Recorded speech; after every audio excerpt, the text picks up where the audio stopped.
In just a moment, we will connect with the Communication Workers Union spokesperson, Aubrey Tshabalala. So the unions are seeking compliance with Section 189A13A and 1892 of the Labour Relations Act 66 of 1995. And they're also saying that they're seeking a cost order. Right. So we do have the Communication Workers Union spokesperson, Aubrey Tshabalala, with us. So, Mr. Tshabalala, let's just start with that. As I mentioned, that you are seeking compliance with Section 189A13A and 1892 of the Labour Relations Act 66 of 1995. So in layman's terms, what exactly are you asking for here? Well, firstly, in terms of Section 189, the parties, which will be the employer and the organized labor, are expected to find solution in terms of either mitigating the impact of the retrenchment or avoiding it. So what needs therefore to happen is that in terms of the procedure, 60 days and basically 4 meetings where a rationale will be discussed by both parties. Of course, the employer in this instance have invited labor into the CCMA Section 189 meeting. And the unfortunate part that SABC failed or refused to participate in a meeting in a form that they refused to answer meeting. They've changed their corporate plan several times instead of answering the meeting. Therefore, what we believe as Labour they tried to do was merely to do a ticking box exercise to satisfy the requirement of the law in terms of attending those meetings and the 60 days process. I will get to that in just a moment, but I just want to look at the legal writ that's been issued. Will this effectively prevent notice of dismissals being issued? Yes, that's the intention of Labour to do, is to basically stop the process. We are saying to SABC, we don't want to run away from the process. We want them to come in. And just to clarify yourself and the public is that in their corporate plan, when they said that they want to cut jobs in order to save cost, they said that they wanted SABC by 2020-2021 to have 3,050 workers. Current standing of the numbers of workers because of natural attrition is below 3,000, just 2,000 and odd numbers. That's the first point. But the second point, on the latest corporate plan that they've introduced, it creates new vacancies at a high level, which they refuse to tell us each and every vacancy that they've created, how much will it cost, which will contradict their initial rationale of cutting costs because it will obviously increase costs in terms of the new rationale. So those are shortfalls that I can highlight amongst them. I want to just talk about that, vacancies or redundancies, because if you say vacancies, that says to me that those positions need to be filled, and obviously they would have to be filled at a cost. So just for clarification.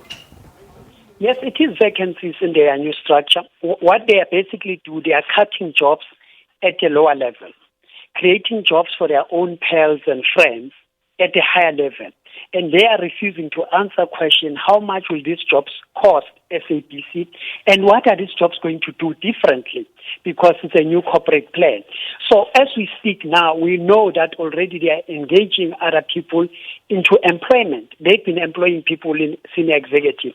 So it kind of contradicts what they presented in Parliament, what they presented in public, and also what they are trying to persuade to say they are cutting costs. I need to ask this question. Earlier on, we spoke about the dismissals. You said that's what you are seeking to prevent, but we've heard rumors that dismissal letters are going to be issued even by the end of the week. Should that happen prior to the matter being settled, what happens then? Are you going to challenge that, and are you also seeking a cost order on this?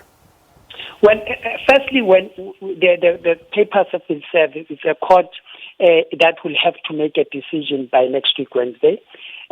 So it will be a violation of the proceedings itself if they do that by sometime this week. So we will wait in anticipation of that. But of course, if they do that, we'll also obviously have to approach court on the urgent basis in dealing with that particular question. And are you seeking a cost order? We are. That's definitely what is happening now. We are seeking a court order. We are trying to prevent SABC to go away with this irrational and unreasonable retrenchment of okay. workers. I was actually asking cost order, as in are you seeking for the SABC to pay for these whole proceedings? But let's go back to what they contend. They're saying they've gone the extra mile by affording the union 7 CCMA facilitated sessions, while the Labour Relations Act prescribed just 4 sessions in 60 days. You were saying earlier on that they're just ticking the boxes, but how accurate is the fact that you refused to attend all sessions in order to reach some sort of conclusion to this matter? I think CCMA was there in the proceedings to actually clarify. We've attended every single meeting. The point that we are raising, they are the ones who walked out of the meeting 2 weeks ago, refusing to answer questions. They are accusing us of delaying the process purely because we're asking questions. Now, if you enter into Section 189, before you can make alternative input, you have to be clear as to what is this rationale all about, where it's going to cut cost, where it's going to save jobs and so forth, and you then made input. So they refused that. Now they say they've gone extra mile by walking out of the meeting, then write to us letters to say you can therefore make your alternative input, which we have done, by the way. We don't want to be accused to say that we did not fulfill that. But we find it very unfair and unreasonable, because if we leave them unattended, they will just go ahead with their initial plan. Just a quick question before we run out of time. Should the SABC issue dismissal letters, say tomorrow, Friday, before the court actually decides on this, what would you do as the unions? Well, we'll call for enforcement. That will be undermining of the court proceedings by itself, because remember now the matter is in the table of the judge. So the judge obviously has to decide on that particular space. All right. Thank you so much for speaking to us. Communication Workers Union spokesperson Aubrey Tshabalala. Now, as we mentioned, that's the point of view of the unions. The SABC itself has confirmed that it has been notified by BEMAWU that it intends approaching the courts. It said it would defend the matter and said the SABC had exceeded the prescripts of Section 189 of the Labour Relations Act and completed far more consultation sections than were required.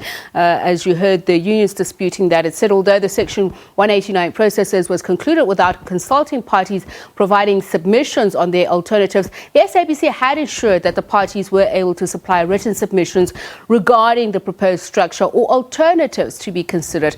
That due date for these was this past Monday.